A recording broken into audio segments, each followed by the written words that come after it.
Have you ever wondered why the life of top entrepreneurs and CEOs are more successful than others? The top entrepreneurs like Bill Gates, Elon Musk has one common habit, reading books. You might also see people suggesting you to read books. Does reading books really help or is it just overrated? Let's see in this video. Okay, let us see what are the types of books available. The books can be of two types, fictional and non-fictional. Fictional, it mostly includes the novels, short stories, and etc. Here you can see the genre like mystery, thriller, horror, drama, and fantasy. And in non-fictional, you can see there are self-improvement, finance, autobiographies, histories. In this video, we are not going to focus on fictional part. Here, we are going to see only the non-fictional one. Hey, wait a minute. Now you get a new question. There are lots of podcasts and YouTube videos which summarizes a book. Why should I exactly spend my time on reading books? The podcast and YouTube videos will actually save you time. But why should you prefer reading books? Let's put it this way. Hard things are actually hard. You need to put a lot of efforts in doing a hard thing so that the possibility of forgetting what you have done will be very low. So now let's apply the same method in reading books. To read a book, you need to put some effort in that so that the possibility of forgetting what you have read will be very low in comparison with these podcasts and YouTube videos. So now what? Let's say you buy some book and you read them daily, but you don't connect with them practically and you don't apply anything physically. Guess what? Congratulations. You actually found a new method to procrastinate. Sorry if that really hurts, but that's the harsh reality. If you really want to get 100% of what is said in a book, then you have to apply them regularly. Let's say, for example, I have found a new strategy to apply in stock market. Then in the next day, I will apply them practically to see whether it works out or not. And that's how you will utilize 100% of what is said in a book. Now let's see the benefits of reading books. An article published based on the longevity association with person who is reading book and a person who is not reading book. The person who reads book actually has a higher lifespan of a person who is not reading book. Another article published on reading and health benefits shows that to train yourself physically, you attain gym and exercise. In the same way, to keep yourself mentally strong, you need to exercise your brain by reading a lot of books. It also shows that reading books actually force your mind to think a lot. And you can also see it helps in activating the frontal lobe, which means it is beneficial for the respiratory or cardiovascular systems. So the key takeaways of reading books are it actually increases your lifespan, it helps in increasing your thinking capability, it strengthens the brain neuron connectivity, boosts vocabs and comprehension. It also helps in preventing diseases like the dementia and cognitive decline, decreasing the stress and depression symptoms. Now we have seen the benefits of reading books. Now let's see what exactly does a book have.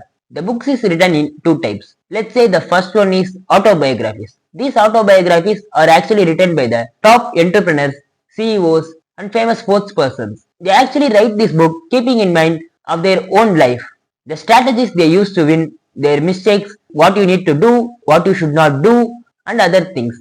This actually is a collective idea of their own personal experience. So this is autobiography.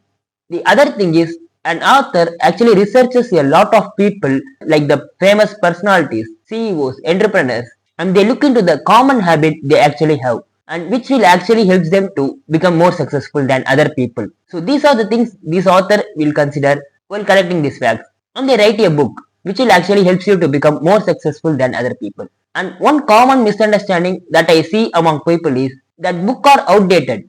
Actually, books are not outdated. Let me say it with an example. Let's say this book, Think and Grow Rich, written by Napoleon Hill. This book was published in 1937, which means this book is more than 70 years old. Now you may get a question. Will this book be practically applied to the current scenario? Of course it does.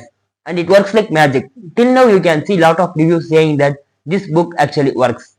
So how exactly this happens? After all, we are just human beings. So while writing a book, the author considers only common interest in writing the book. This he will keep in mind to write a book.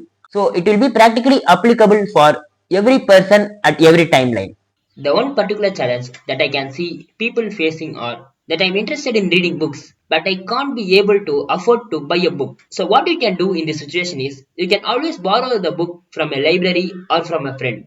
Since you borrow this book, you will have only limited amount of time to return back this book. So, let's consider this scenario. During my college times, I borrowed a book from a library, and the book is Five Lessons a Millionaire Taught Me by Richard Evans. And I had only 14 days to return back this book. And during these 14 days, I used my time effectively to thoroughly read this book. The book actually consists of a lot of ideas and lot of methodologies. But whenever I see something that will practically work out and that will apply to my situation, then I will write them down in a separate note. And whenever I feel like going through this book again, then I will summarize the point that I have written on this note. So this can be effective tip that you can do while borrowing books.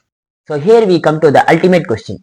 How to cultivate the habit of reading books? I can see some person saying, I don't have enough time to read books. I can see the same person scrolling through social media like Instagram, watching YouTube videos and chatting in WhatsApp.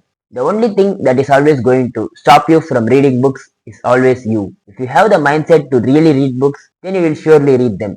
I can understand because social medias are easy to use. It can be accessed within minutes through your phone. So if you really want to read books, then you can do one effective method. You can replace the habit of watching social media with reading books. How can you do this? You can always carry a book, and whenever you get the urge to use social media, then you can read books at this time. I have used this method, completed the book within 10 days. It depends upon the book you read. Now I can really see some people who are working has no time to spend on reading books. So what can you do at this time is whenever you are going to bed, you can try to read the book. I don't want you to completely read the book or completely finish a chapter. Just read one page a day and try to improve one page to two pages, three pages and etc. And try to implement them practically the next day.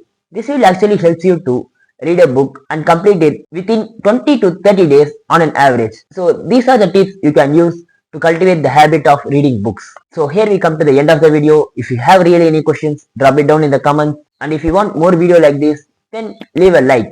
If you are new to this channel, then subscribe it. So what are you waiting for? Start to read books.